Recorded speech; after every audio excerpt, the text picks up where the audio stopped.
Hello guys, welcome back to my channel. Today we're gonna be talking about the Galaxy S21 Ultra. So I recently bought this device brand new, as you can see, and one of the reasons was because I had a really good offer.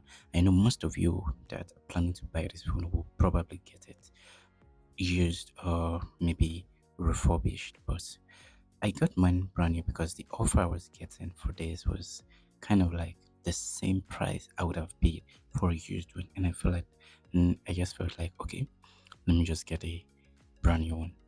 So, and at first I was really skeptical about it, given the fact that this phone is about 4 years old. I mean, it came out around 2021, but turns out it was actually a brand new phone. The S21 has a premium design attached to it. It features a Gorilla Glass Victus on the front and the back of the phone with an aluminum frame. One thing I like about this phone is that it has a distinctive design. For those of you that have been following the Samsung trend from the very beginning, we have the S9, S8, S7, and they kind of like have this similar vibe attached to it. Like they have similar design, so you would always know that this is a Samsung.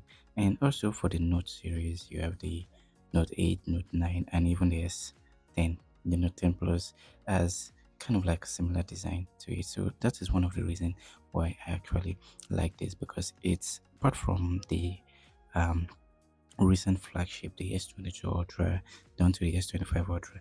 This is one of the Ultras that has a different design to it. I mean, apart from the S20 Ultra, which I mean, so many people didn't like the design, but this design is kind of like okay. And one thing I like about this phone is the notch on the camera at the back of the phone, which is the camera bump.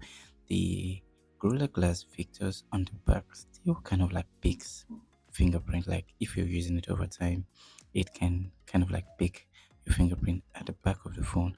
But I mean, you can easily get behind this by using a case. So if you can get a case, so you can avoid all those fingerprints at the back, and even on the screen you can easily use a screen guard, but currently I'm not using any. The S21 Ultra comes in different colors, such as, I mean, they are called phantom colors. It has comes in black, the silver, the titanium, brown, and navy colors. They are phantom colors for some reasons, and I uh, actually like the silver and then the blue color. Okay, I actually like the silver color, but I didn't get one. I could not get that, so I had to go for the black color. The specs on this phone is for the specs, this phone comes okay, for the specs. This one comes in with a 5000 milliamp hour battery. I mean, this is kind of like an ultra. This is an ultra phone, so you should expect a bigger battery as compared to the regular S21 and the S21 Plus, which the battery life actually sucks. But I mean, this comes with a 5000 milliamp hour battery and can run you for through an entire day of use. I mean, I still remember when I was using the S9 Plus, the battery life sucks. I mean, I have to charge my phone like 3 times daily, but with this, you could actually charge it once a day and use it for everything you want to use it for, whether gaming or watching Netflix, YouTube, and doing all sorts of things. It will last you for an entire day of use. And the processor comes in two variants. It comes with the Snapdragon and the Exynos variant. So I'm currently using the Exynos chip, but if you're lucky, you could get the Snapdragon variant, because according to so many tests, the Snapdragon seems to be like around 4 to 5% more faster than the Exynos variant, and even has a longer battery life compared to the Exynos variant, which all comes down to the way the processor handles text. It has an ultrasonic fingerprint at the front, which kind of like works pretty well. I mean, I've never had any issues with this. It just picks my fingerprints well. I mean, there are sometimes whereby some people complained about the ultrasonic fingerprint, but I think with the recent update to this phone, I mean, everything just kind of like works pretty well and it is easy to set up. It also comes in 12 gig and 16 gig options. It is a 6.8 inches dynamic AMOLED display with a 120 Hz refresh rate. I'm currently on One UI 6.1 with Android version 14, but keep in mind that this phone will still be getting one more update this year, which will be the One UI 7 that was recently released uh, on the S25 lineups.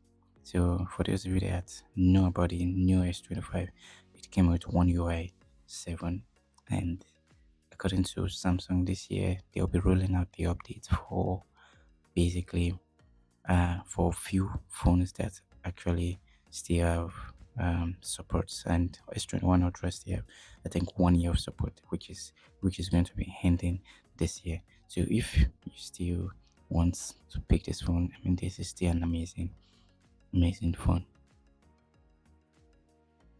It also has the S Pen, which is also amazing. Although you will have to get a case. So for those of you that want to use the S Pen for this phone, you can get a case to house the pen because it doesn't have the pen in it compared to the S22 Ultra or Pro that has the S Pen embedded in it. But the S21 Ultra does not have, but it supports the S Pen. So as you can see, using this pen, this came with my laptop, is not for any Samsung, but it actually works with it. So as you can see, I'm using it to do anything I want on this one. So it actually supports the S Pen. And also for features that came with the phone, I mean, this is just software based. You have Circle to Search, which is kind of like an advanced version of Google Lens that came with the One UI 6.1.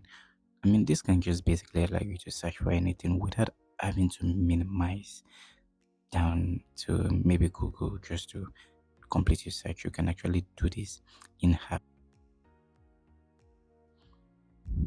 So you can also do things like opening Gemini directly anywhere on the phone, which is an integration of both Gemini and Bixby. This can allow you to search for anything on your phone, like do AI search on your phone.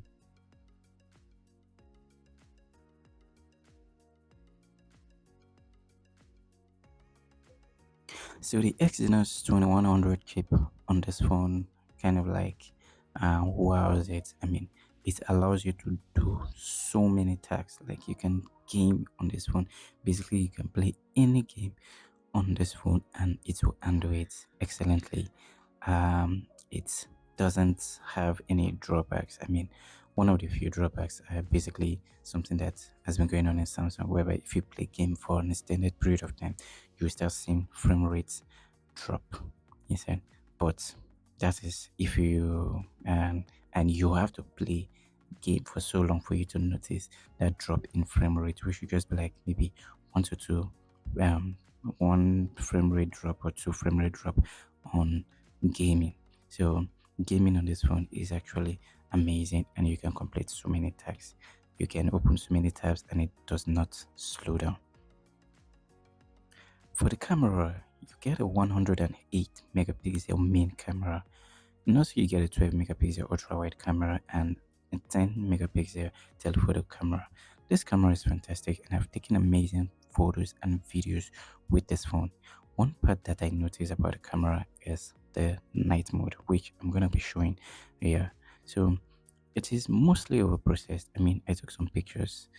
I took these pictures very late in at night, and I noticed it seemed to over processed, like too sharp. And most people would probably love it this way, but personally, I don't.